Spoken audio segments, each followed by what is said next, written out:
జరిగిన blue drum హత్య case మీకు గుర్తే ఉంటుంది. ముస్కాన్ అనే మహిళ తన భర్తను ఎంత కిరాతకంగా చంపి డ్రమ్ములో వేసి ముక్కలుగా నరికిందో, అలాంటి ఘటనే మరోటి సంభాల్ జిల్లాలో చోటు చేసుకుంది. ఈసారి ఓ భార్య తన భర్తను చంపి ముక్కలుగా నరికి పాలిథిన్ కవర్లో వేసి చుట్టింది. చివరికి ఆ ముక్కల్ని ఓ చోట పారేసింది. ఇది యూపీలోని సంభాల్ జిల్లాలో జరిగిన ఘటనకు సంబంధించిన స్టోరీ. ఇది భర్తను అత్యంత కిరాతకంగా చంపింది.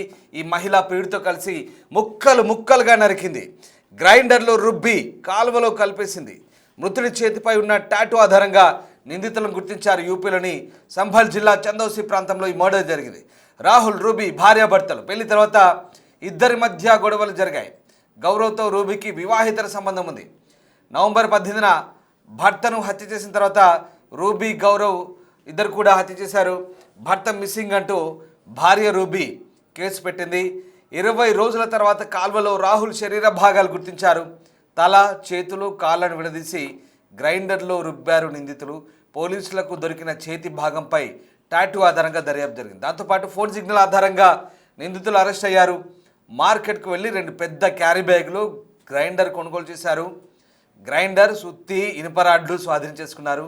డిఎన్ఏ ఆధారంగా గుర్తించారు. అది కూడా పిల్లల డిఎన్ఏతో పోల్చి చూసి ఈ ఘటనను ట్రేస్ అవుట్ చేశారు పోలీసులు. ఇలాంటి ఘటనలు దేశవ్యాప్తంగా సంచలనం రేపుతున్నాయి. వివాహేతర సంబంధాలు పచ్చని కాపురాళ్ళు చిచ్చు పెడుతున్నాయి. అలాంటి ఘటనే మరోటి సంచలనం రేపుతుంది. యూపీకి సంబంధించిన ఈ బ్లైండ్ మర్డర్ స్టోరీ కహాని ఒకసారి చూద్దాం. చందౌసిలో జరిగింది ఘటన. సంభాల్ జిల్లాలో జరిగిన ఈ ఘటనతో ఒక్కసారిగా ఉరికిపడ్డారు. మీరట్లో జరిగిన ముస్కాన్ ఘటన మరొక ముందే ఈ దారుణం వెలుగులో వచ్చింది. ఈ ఘటన తీవ్ర కలకలం సృష్టిస్తోంది. ప్రియుడితో కలిసి తన భర్తను అత్యంత పాశవికంగా హత్య చేసింది. ఆ తర్వాత ఇద్దరు కలిసి భర్త మృతదేహాన్ని ముక్కలుగా నరికి ఆ ముక్కలను పాలిథిన్ సంచుల్లో ప్యాక్ చేసి వివిధ ప్రదేశాల్లో పారేశారు. ఇందుకు సంబంధించిన కేసును ప్రస్తుతం పోలీసులు దర్యాప్తు చేస్తున్నారు. నిందితురాలైన మహిళ రూబీ, ఆమె ప్రియుడు గౌరవ్లను పోలీసులు అరెస్ట్ చేశారు. సంభాల్ జిల్లాలో జరిగిన ఈ ఘటనకు సంబంధించి భయానక వాతావరణం అయితే కనిపిస్తోంది. డిసెంబర్ 15న పాత్రోవా రోడ్లోని ఈద్గా వెలుపల పాలిథిన్ సంచిలో యువకుడి మృతదేహం ముక్కలు కనిపించాయి. వెంటనే పోలీసులకు సమాచారం అందింది. శరీర భాగాలను దర్యాప్తు ప్రారంభించారు. ముక్కల్లో తెగిపోయిన చేయి కూడా ఉంది. ఆ చేతిలో ఓ పచ్చబొట్టు చెక్కబడి ఉంది. దాని తల కనిపించలేదు. ఈ హత్య కేసుకు పరిష్కారం కోసం పోలీసులు ఛాలెంజింగ్గా తీసుకున్నారు. ఇది ఒక సవాల్గా మారింది. చేతిలో ఉన్న పచ్చబొట్టు కీలకంగా మారింది. మొహల్లా చున్నీ నివాసైన రాహుల్ భార్య రూబీ నవంబర్ 18న తన భర్త అదృశ్యం గురించి ఫిర్యాదు చేయడానికి స్వయంగా పోలీస్ స్టేషన్కి వెళ్ళిందని దర్యాప్తులో తేలింది. వెంటనే రూబీని విచారణ కోసం పోలీస్ స్టేషన్ పిలిచారు. అయితే ఆమె స్టేట్మెంటు పొంతన లేకుండా ఉంది. పోలీసులు ఆమెను అనుమానించారు. కఠినమైన ప్రశ్నలు వేసి రూబీపై విరుచుకుపడ్డారు. తమదైన స్టైల్లో విచారించారు. తర్వాత భయంకరమైన కుట్ర బయటపడింది. రూబీ తన భర్త రాహుల్ను ప్రేమికుడు గౌరవ్తో కలిసి మర్డర్ చేసినట్టుగా వెల్లడైంది. శనివారం అంటే డిసెంబర్ 20న రాహుల్ కుటుంబం అతని దుస్తుల ఆధారంగా అతన్ని గుర్తించింది. వెంటనే రూబీ, గౌరవ్ను అరెస్ట్ చేశారు. మీరట్ సౌరభ హత్య కేసులో ముస్కాన్, ఆమె ప్రేమికుడు సాహిల్ ఎలాగైతే చేశాడో ఇక్కడ కూడా అలాగే రాహుల్ మృతదేహాన్ని కూడా హత్య చేసినట్టుగా మనకు కనబడుతోంది. మొత్తం మీద ఈ వ్యవహారం ప్రస్తుతం సంచలనం రేపుతోంది. ఫోరెన్సిక్ బృందం రాహుల్ ఇంటికి చేరుకుని ఆధారాలు సేకరించింది. హత్య ఇంటి లోపల జరిగిందనే అనుమానాలు వ్యక్తమవుతున్నాయి. ముక్కలుగా కోసి సంచుల్లో నింపి పారవేశారు. తెగిపోయిన శరీర భాగాలను చాలా వరకు ఇంకా కనుగొనలేదు. పోలీసులు వాటి కోసం వెతుకుతున్నారు. రాహుల్ శరీర భాగాలను స్వాధీనం చేసుకోవడం ఇప్పుడు సంభాల్ పోలీసులకు అతిపెద్ద సవాలని చెప్పాలి.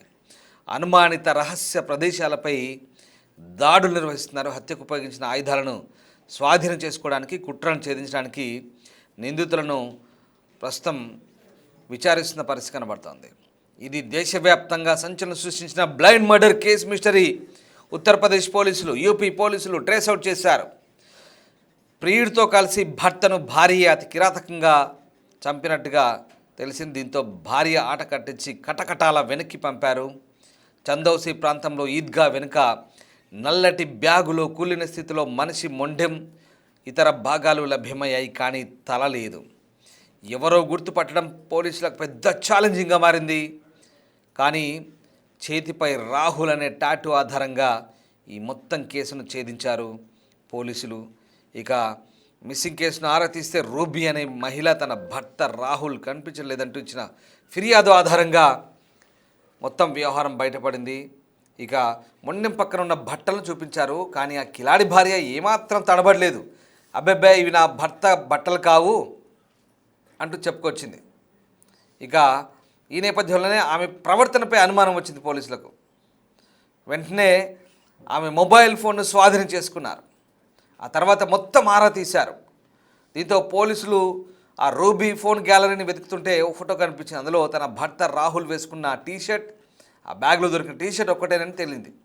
ఆ ఫోటోను చూపించి గట్టిగా తమదైన స్టైల్లో విచారించినప్పుడు మొత్తం వ్యవహారం బయటపెట్టింది ఈ రూబీ కిలాడి. రూబీకి గౌరవ్ అనే మరో వ్యక్తితో వివాహేతర సంబంధం ఉంది. నవంబర్ 15న అర్ధరాత్రి రూబీ తన ప్రియుని ఇంటికి పిలిపించుకుంది. హఠాత్తుగా భర్త రాహుల్ రావడంతో వారిద్దరినీ ఆ స్థితిలో, అభ్యంతరకర స్థితిలో చూశాడు. గొడవ మొదలైంది. రూబీ, గౌరవ్ కలిసి రాహుల్ తలపై బలంగా కొట్టి అక్కడికక్కడే చంపేశారు. నేరం బయటపడకుండా మరుసటి రోజు కట్టర్ మిషన్ తీసుకొచ్చి శరీరాన్ని ముక్కలు ముక్కలుగా నరికి ఓ పాలిథిన్ కవర్లో పెట్టి 50 కిలోమీటర్ల దూరం నుండి గంగా నదిలో పడేశారు. ఏకంగా చూడండి ఎంత అపవిత్రం చేశారు. పవిత్రమైన గంగా నదిలో ఈ శరీర భాగాలను కలిపి వీళ్ళ నేరాన్ని, వీళ్ళ తప్పిదాలను, పాపాలను కడిగేసుకుందాం అనుకున్నారు. కానీ పాపం పండింది. రూబీ వ్యవహారం బయటపడింది. మొండాన్ని మరో బ్యాగ్లో పెట్టి ఊరు బయటపడేశారు. ఎవ్వరికి అనుమానం రాకుండా వారం తర్వాత స్వయంగా పోలీసుల దగ్గరికి వెళ్ళి, నా భర్త కనిపించట్లేదు సార్, కొంచెం ఆచూకీ కనిపెట్టండి అంటూ అమాయకురాల్లా ఫిర్యాదు చేసింది ఈ రూబీ. దీంతో మొత్తం వ్యవహార శైలిపై డౌట్ వచ్చిన పోలీసులకు అసలు కథ ఇది తెలిసిన తర్వాత విస్తుపోయే నిజాలు బయటపడ్డాయి. దీంతో పోలీసులు ఆరా తీసిన ఈ హత్య కేసు సంబంధించి సంచలన విషయాలైతే వెలుగు చూశాయి. ఉత్తరప్రదేశ్ అలీగఢ్లోని లోధా ప్రాంతంలో జరిగిన హత్య కూడా ఇలాంటిదే. సో ఇదంతా కూడా ప్రస్తుతం ఈ వ్యవహారం మొత్తం పోలీసులు అయితే చాలా గట్టిగా, క్షుణ్ణంగా ఆరా తీస్తున్న పరిస్థితి కనబడుతూ ఉంది. పచ్చబొట్టు ఆధారంగా, అంటే టాటూ ఆధారంగానే ఈ మొత్తం వ్యవహారాన్ని పోలీసులు ప్రస్తుతం ఆరా తీసినట్టుగా కనబడుతుంది. రైట్, ఇక్కడ డ్రమ్ము హత్య చూసాం మనం మీరట్లో, అప్పుడు అలాగే జరిగింది ముస్కాన్ స్టోరీ. అది ఆ బ్లూ డ్రమ్ మర్డర్ అంటే అందరికీ వెలుగుతుంది. ఇది ఒక మీమ్ అయిపోయింది, మీకు తెలిసిందే. కానీ కొంతమంది ఎలా తయారయ్యారంటే ఇప్పుడు ఇవి కూడా మీమ్స్ రూపంలో పెడుతున్నారు. ఇదో జోకు, పనికి మాలిన కుళ్ళు జోకు.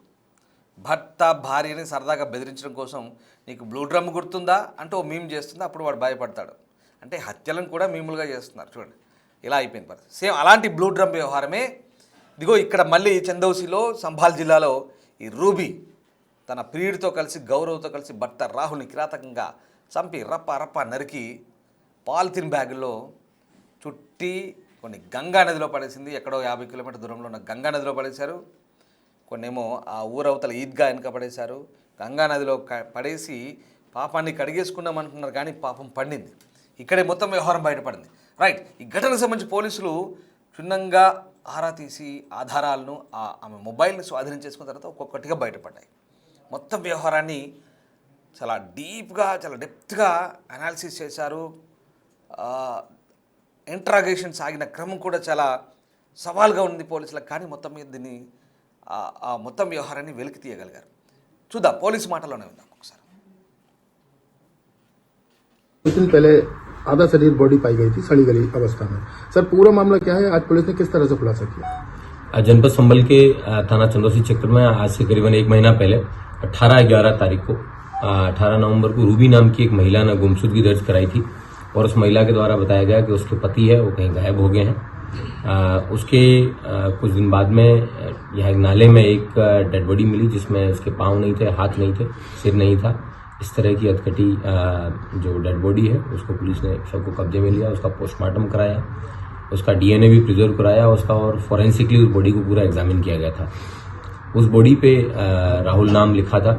पुलिस के द्वारा बाद में आसपास के जनपदों में, जनपद के विभिन्न थानों में राहुल नाम की जितनी भी मिसिंग्स थी उन सबको स्टडी करवाया तो पता चला कि ये राहुल, इसका मोबाइल भी उसी दिन से बंद था और गहनता से जांच करने पे पता चला कि राहुल की पत्नी जो रूबी है उसी ने ही राहुल की हत्या की थी और उसने अपने बॉयफ्रेंड जिसका नाम गौरव है उसके साथ मिलके जिनको उसने मृतक ने रंगे हाथों पकड़ लिया था अवैध संबंध बनाते हुए, उसके बाद में इन लोगों ने उसको अपने रास्ते से हटाने की ठानी थी। इन्होंने हथौड़ों से और लोहे के अन्य औजारों से वार करके उस व्यक्ति को मारा था। उसके बाद में ग्लैंडर्स लाके उस व्यक्ति को धड़ वगैरह वो काटा था। एक पार्ट को है उन्होंने नाले में फेंक दिया था और बाकी को उन्होंने राजघाट में जाके वहाँ पे प्रवाहित कर दिया था। इस प्रकार इन दोनों व्यक्तियों को जिनके नाम गौरव और रूबी, इन दोनों को गिरफ्तार करके आज जेल भेजा जा रहा है। इनके पास से जिस ग्राइंडर का यूज करके इन्होंने कटर से काटा था वो भी बरामद हुआ है और जिन हथौड़ों और इन चीज़ों से उन्होंने उसके सिर पे वार किए थे वो भी पुलिस को बरामद हुए हैं। और पन्नी वगैरह जो इन्होंने चंदोसी की विभिन्न दुकानों से खरीदी थी, उन सभी जगहों से सारे सबूत हैं वो पुख्ता करने के बाद में पुलिस के द्वारा ये आज कार्रवाई अमल में लाई जा रही है। उसके अलावा जो मृतक था उसकी भी डेड बॉडी के डीएनए भी लिए गए हैं ताकि इनके बच्चों से डीएनए को मैच करवा के प्रभावी पैरवी करके इसमें सजा दिलाने का प्रयास भी किया सर, किस तरह के बैग में जो बॉडी पाई गई? इन लोगों ने पॉलीथीन के बैग में जो आधा कटा धड़ है उसको फेंका था नाले के अंदर और ऐसी जगह पे भेजा था, रखा था सुनसान जगह पे जहाँ कोई सीसीटीवी कैमरे नहीं है। प्रॉपर रेकी करने के बाद में इन्होंने उस जगह पे डेड बॉडी को फेंका था। सर, ये राहुल कहाँ का रहने वाला था? और जो राहुल की बेटी है उसका कहना है कि अभिषेक का भी नाम ले रही है कि उसने हत्या की है। क्या कुछ और इसमें खुलासा हो पाएगा? राहुल चुन्नी मोहल्ले का रहने वाला था। इसके पास ही में गौरव नाम का व्यक्ति रहता था जिसका रूबी से अवैध संबंध थे, जो राहुल की पत्नी है। और इन अवैध संबंधों के प्रकाश में आने के बाद ही राहुल ने जब अपनी रूबी को और उसके अपनी पत्नी को जब डांटा तो उसके बाद में इन लोगों के द्वारा ये कृत्य। बाकी के जो पार्ट्स हैं बॉडी के, क्या वो मिल पाए हैं? वो मिलने मुश्किल है क्योंकि वो उन्होंने नदी में प्रवाहित कर दिए थे, लेकिन इसकी डेड बॉडी से डीएनए प्रिजर्व किया गया है जिसको पुलिस के द्वारा जो है वेरीफाई करवाया जाएगा और ये मुकदमे को पुलिस ने ही पंजीकृत किया है ताकि इसमें प्रभावी पैरवी करके सजा दिलाई जा सके। భార్యాభర్తలకు 12 ఏళ్ల కొడుకున్నాడు, 10 ఏళ్ల కుమార్తె ఉంది. అయినప్పటికీ కూడా వివాహేతర సంబంధం పరాయి వ్యక్తి మోజులో దారుణంగా భర్తను హతమార్చి ఇనుప రాడ్డు రోకల్ బండతో కొట్టి చంపారు. ఆ ఇంట్లో ఇవన్నీ స్వాధీనం చేసుకున్నారు. ఓ హీటర్ను కూడా స్వాధీనం చేసుకున్నారు. కట్టర్ ఉంది. చాలా దారుణంగా పెద్ద పెద్ద కవర్లు కొనుక్కొచ్చారు మార్కెట్కి వెళ్ళి. అంటే అంత ప్రీ ప్లాన్గా ఎలా వ్యవహరించారో అర్థమవుతుంది మనకు. అంటే సడన్గా ఆ ఇద్దరిని కూడా అలా ఆ స్థితిలో చూసేసరికి భర్త కంగు తిన్నాడు. వెంటనే అతను ఇంకా అడ్డు తొలగించుకోవాలని ఇదే అదునుగా భావించి హతమార్చారు. ఆ కూతురు కూడా చెప్తుంది. కూతురు ఇచ్చిన స్టేట్మెంట్ కూడా పోలీసులు రికార్డ్ చేసుకున్నారు. తరచూ 3 వ్యక్తులు వచ్చేవాళ్ళని, తనకు చాక్లెట్ ఇచ్చేవాళ్ళంటూ భయంతో ఆ కూతురు విలపించింది. తన నాన్నని చంపిన వాళ్ళని ఉరి తీయాలంటుంది ఆ కూతురు, చిన్నారి కూతురు, 10 ఏళ్ల వయసున్న అమ్మాయి. ఎంత దారుణంగా చూడండి, పిల్లల మనసులపై కూడా ఎంతటి దుష్ప్రభావం చూపిస్తుందో. ఇలాంటి దారుణాలు, ఇది భయానకమైన హత్య. దేశంలో ఇలాంటి ఘటనలు చాలా దారుణంగా చోటు చేసుకుంటున్నాయి. ఇటీవలి కాలంలో ఇది ఒక రివాజ్గా మారుతుందా? అసలు చాలా అంటే సోషల్ మీడియా పెరిగిన తర్వాత ఈ వ్యవహారాలన్నీ కూడా బయటకు వస్తున్నాయి. చాలా దారుణాలు వెలుగు చూస్తున్నాయి. పరాయి వ్యక్తుల మోజులో పచ్చని సంసారాలను నిప్పులు పోసుకుంటున్నారు, కాపురాలు చెడగొట్టుకుంటున్నారు. సంవత్సరాల తరబడి కాపురాలు చేసి పిల్లల్ని కన్నా భార్యాభర్తల విషయంలో చిన్నపాటి మనస్పర్ధలో, అవగాహన లోపంతో కాపురాలు చెడిపోతున్నాయి. అంతేకాదు, ఏకంగా అడ్డు తొలగించుకునేందుకు హతమార్చేయడానికి కూడా, మనుషులను చంపడానికి కూడా వెనుకాడట్లేదు. అసలు ఎలా మనసు ఒప్పుతుందో అర్థం కాని పరిస్థితి. పిల్లల్ని కానీ ఏళ్ల తరబడి సంసారాలు చేసిన వ్యక్తులు ఆ ఆడమనిషి భార్య భర్తని ఎలా చంపేస్తుందో అర్థం కాని పరిస్థితి. హైదరాబాద్లో రీసెంట్గా జరిగిన ఘటన కూడా అలాంటిదే. ఇంజనీరింగ్ కాలేజీలో పనిచేస్తున్న అశోక్, అతన్ని కూడా ఆ స్నేహితుడు మహేష్తో కలిసి పూర్ణిమ దారుణంగా చంపింది. మనకు గుర్తే ఉంటుంది. ఇలాంటి ఘటన అంటే ఆడవాళ్ళు మగవాళ్ళు చెప్పినా, మగవాళ్ళు ఆడవాళ్ళని చెప్పినా అక్రమ సంబంధాలు, ఈ వివాహితర సంబంధాలే వీటికి పురిగొల్పుతున్నాయి. గురుమూర్తి ఘటన మనకు తెలిసే ఉంటుంది. గురుమూర్తి తన భార్యను అతి కిరాతకంగా ఎలా చంపాడో, చంపి ముక్కలు ముక్కలుగా నరికి గ్రైండర్లో వేసి, అలాగే ఎముకల్ని కూడా పొడి చేసి చెరువులో కలిపాడు ఆ దుర్మార్గుడు. వాడు ఇంకా ఆర్మీలో పనిచేసి వచ్చాడు గురుమూర్తి. ఇలాంటి ఘటనలన్నీ వింటుంటే ఒళ్ళు గగురు పుడిచే ఘటనలు. మనం మీరట్లో ముస్కాన్ ఘటన తెలుసు, భర్తను ఎలా చంపిందో, డ్రమ్ములో వేసి బ్లూ డ్రమ్లో కుక్కి. ఇవన్నీ కూడా ఈ ఘటనలు వింటుంటే, చూస్తుంటే సమాజంలో ఈ నేర వార్తల గురించి మేము మీకు చెప్పే ముందు మిమ్మల్ని అప్రమత్తులు చేయడమే మా ప్రధాన ఉద్దేశం. సమాజంలో జరుగుతున్న తీరు, మానవ సంబంధాల్లోని చీకటి కోణాలు ఏ రకంగా చెడిపోతున్నాయి, మానవ సంబంధాలు, మానవత్వం ఎలా మంట గలుస్తోంది, ఏళ్ళ తరబడి మూడు ముళ్ళు వేసి అగ్నిసాక్షిగా పెళ్లాడిన జంటలు, వివాహాలు చేసుకున్న జంటలు సంవత్సరాల తరబడి కాపురాలు చేసి పిల్లల్ని కని చివరికి పరాయి వ్యక్తుల మోజులో పడి ఎందుకు ఇలా హత్యలు చేసి నేరస్తులుగా మారి కటకటాల పాలవుతున్నారు, కుటుంబాలని ఒంటరి చేస్తున్నారు. ఎన్ని కుటుంబాల్లో ఈ ఉదంతాలు విషాదాన్ని నింపుతున్నాయో మనకి ఇక్కడ అర్థమవుతుంది. అప్రమత్తంగా ఉండండి. మీ చుట్టుపక్కల జరుగుతున్న ప్రాంతాల్లో ఇలాంటి విషయాలు కూడా ఉంటే బహుశా మీరు గమనించే ఉంటారు. ఈ వార్తలు చెప్పడం ద్వారా మిమ్మల్ని అప్రమత్తం చేయడమే మా ప్రధాన ఉద్దేశం. పదే ఈ డిస్టర్బింగ్ కంటెంట్, ఈ వార్తలను చెప్పడం ద్వారా వ్యూవర్స్కి ఇచ్చే అడ్వైస్ ఏంటంటే దేశవ్యాప్తంగా జరుగుతున్న నేరాలకు సంబంధించినటువంటి విషయాలు చెప్పే ముందు మీరు అప్రమత్తంగా ఉంటారనేది మా ప్రధాన ఉద్దేశం. రైట్, ఇప్పుడు ఈ మొత్తం వ్యవహారంలో ఫోరెన్సిక్ రిపోర్ట్ చాలా కీలకంగా మారింది. పోలీసులు దాదాపు చాలా ఛాలెంజింగ్గా తీసుకొని ఈ వ్యవహారాన్ని బట్టబయలు చేశారు. ప్రస్తుతం ఆ నిందితుల్ని కటకటాల్లోకి పంపారు.